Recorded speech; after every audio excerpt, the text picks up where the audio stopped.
ایک بھائی نے میسج کیا ہے، پوچھتے ہیں کہ کچھ لوگ یہ سمجھتے ہیں کہ نماز پڑھنے کے بعد جائے نماز کو فولڈ کر دینا چاہیے یا کم سے کم اس کے کنارہ کو موڑ دینا چاہیے، ورنہ شیطان اس پر نماز پڑھتا ہے۔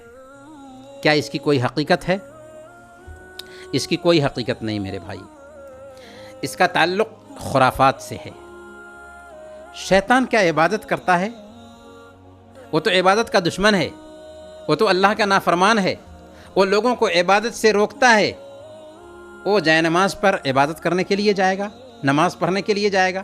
اس لیے یہ سوچ بالکل ہی غلط ہے۔ اگر کچھ لوگ اس طرح کی سوچ رکھتے ہیں تو یہ خرافات ہے، رسم و رواج ہے، جس کا شریعت سے دور کا بھی تعلق نہیں ہے۔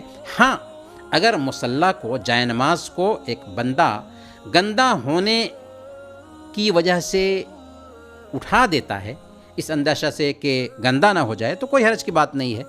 اور اگر مصلی گھر کے کسی ایک کونے میں بچھایا گیا ہے تو 24 گھنٹے مصلی بچھایا رکھا جا سکتا ہے، کوئی حرج کی بات نہیں۔